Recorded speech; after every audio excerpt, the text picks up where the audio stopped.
ಮೋದಿ ಸಮಾವೇಶ ದಿಢೀರಂತ ಮುಂದೂಡಿಕೆ ಆಗಿದೆ. ಮೈಸೂರಲ್ಲಿ ನಡೆಯಬೇಕಿದ್ದಂತ ರ್ಯಾಲಿ ಮುಂದಕ್ಕೆ ಹಾಕಲಾಗಿದೆ ಅಂತ ಹೇಳಲಾಗ್ತಾ ಇದೆ. ಏಪ್ರಿಲ್ 8ರ ಸಮಾವೇಶ ಇಲ್ಲಿ ಏಪ್ರಿಲ್ 9ಕ್ಕೆ ಮುಂದೂಡಿಕೆ ಮಾಡಲಾಗಿದೆ ಅಂತ ಹೇಳಲಾಗ್ತಾ ಇರುವಂತದ್ದು. ಮೋದಿ ಸಮಾವೇಶವನ್ನ ಪ್ರಧಾನಮಂತ್ರಿ ನರೇಂದ್ರ ಮೋದಿ ಅವರ ಸಮಾವೇಶವನ್ನ ದಿಢೀರಂತ ಮುಂದಕ್ಕೆ ಹಾಕಲಾಗಿದೆ. ಮೈಸೂರಿನಲ್ಲಿ ನಡೆಯಬೇಕಾಗಿದ್ದಂತ ರ್ಯಾಲಿಯನ್ನ ಅಂತ ಹೇಳಲಾಗ್ತಾ ಇದೆ. ಏಪ್ರಿಲ್ 8ರ ಸಮಾವೇಶವನ್ನ ಏಪ್ರಿಲ್ 9ಕ್ಕೆ ಮುಂದೂಡಿಕೆ ಆಗಿರೋದ್ರ ಬಗ್ಗೆ ಮಾಹಿತಿ ಲಭ್ಯವಾಗ್ತಾ ಇದೆ. ಇಂದು ತುರ್ತು ಸುದ್ದಿಗೋಷ್ಠಿಯನ್ನ ಕರೆದಿದ್ದಾರೆ ಬಿಜೆಪಿಯ ನಾಯಕರು. ಮಾಜಿ ಡಿಸಿಎಂ ಆಗಿರುವಂತಹ ಆರ್ ಅಶೋಕ್, ಪ್ರತಾಪ್ ಸಿಂಹ, ರಾಮದಾಸ್ ಸುದ್ದಿಗೋಷ್ಠಿಯಲ್ಲಿ ಭಾಗವಹಿಸ್ತಾ ಇದ್ದಾರೆ, ಮಾತನಾಡಲಿದ್ದಾರೆ. ಕಾರಣಾಂತರಗಳಿಂದ ಏಪ್ರಿಲ್ 9ಕ್ಕೆ ಸಮಾವೇಶವನ್ನ ಮುಂದೂಡಿಕೆ ಮಾಡಲಾಗಿದೆ ಅಂತ ಹೇಳಲಾಗ್ತಾ ಇದೆ.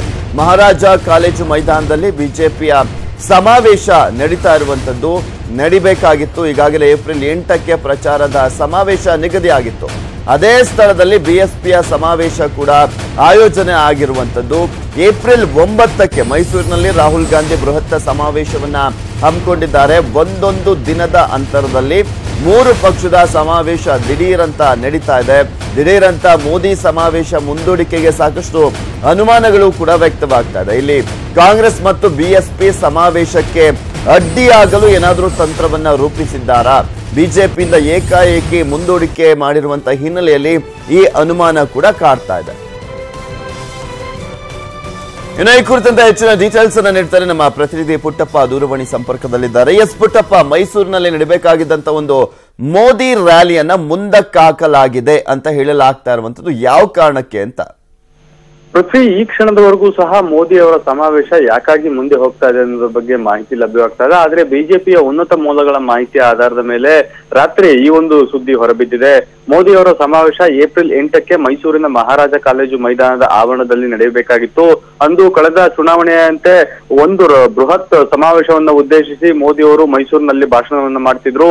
ಆ ಒಂದು ಸಮಾವೇಶಕ್ಕೆ ಮೈಸೂರು ಅಂದ್ರೆ ಹಳೆ ಮೈಸೂರು ಭಾಗದಲ್ಲಿರುವಂತಹ ಎಲ್ಲಾ ಬಿಜೆಪಿ ಅಭ್ಯರ್ಥಿಗಳು ಅಂದ್ರೆ ಚಾಮರಾಜನಗರ, ಮೈಸೂರು, ಮಂಡ್ಯ, ರಾಮನಗರ ಮತ್ತೆ ಹಾಸನ, ಈ ಎಲ್ಲ 5 ಜಿಲ್ಲೆಯ ಅಭ್ಯರ್ಥಿಗಳು ಅಲ್ಲಿಗೆ ಬಂದು ಮೋದಿ ಅವರ ಕಾರ್ಯಕ್ರಮದಲ್ಲಿ ಭಾಗಿಯಾಗ್ತಾ ಇದ್ರು ಮತ್ತು ಎಲ್ಲಾ ರಾಜ್ಯದ ಹಿರಿಯ ನಾಯಕರು ಸಹ ಭಾಗಿಯಾಗಬೇಕಾಗಿತ್ತು. ಅದರ ಮರುದಿನ ಅದೇ ಸ್ಥಳದಲ್ಲಿ, ಅದೇ ಮಹಾರಾಜ ಕಾಲೇಜು ಮೈದಾನದಲ್ಲಿ ರಾಹುಲ್ ಗಾಂಧಿ ಅವರ ಒಂದು ಬೃಹತ್ ಸಮಾವೇಶ ನಡೀತಾ ಇತ್ತು. ಅದು ಸಹ ಹಳೆ ಮೈಸೂರು ಭಾಗದ ಅಭ್ಯರ್ಥಿಗಳನ್ನ ಮುಂದಿಟ್ಕೊಂಡೇ ನಡೆಯಬೇಕಾಗಿದ್ದಂತ ಒಂದು ಸಮಾವೇಶ.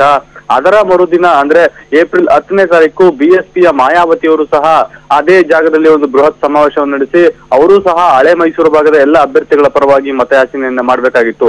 ಈ 3 ಕಾರ್ಯಕ್ರಮಗಳು ಪೂರ್ವ ನಿಯೋಜಿತವಾಗಿ ನಿಗದಿಯಾಗಿತ್ತು. ಆದ್ರೆ ದಿಢೀರಂತ ನಿನ್ನೆ ರಾತ್ರಿ ಮೋದಿ ಅವರ ಕಾರ್ಯಕ್ರಮ ಏಪ್ರಿಲ್ 9ಕ್ಕೆ ಮುಂದೂಡಿಕೆ ಆಗಿದೆ ಅನ್ನೋ ಬಗ್ಗೆ ಮಾಹಿತಿಗಳು ಲಭ್ಯವಾಗ್ತಾ ಇದೆ ಅನ್ನೋ ಮಾಹಿತಿಯನ್ನು ಹೊರಬಿಟ್ಟಿದ್ದಾರೆ. ಯಾಕಾಗಿ ಅವರ ಕಾರ್ಯಕ್ರಮ ಮುಂದಕ್ಕೆ ಹೋಯಿತು ಅನ್ನೋದ್ರ ಬಗ್ಗೆ ಯಾವುದೇ ರೀತಿಯಾದಂತಹ ಮಾಹಿತಿಗಳು ಲಭ್ಯವಾಗ್ತಾ ಇಲ್ಲ.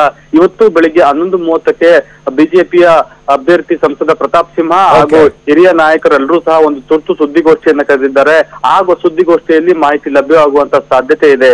Prithviraj, okay, thank you Puttappa ನಿಮ್ಮೆಲ್ಲ ಡೀಟೇಲ್ಸ್ಗಾಗಿ.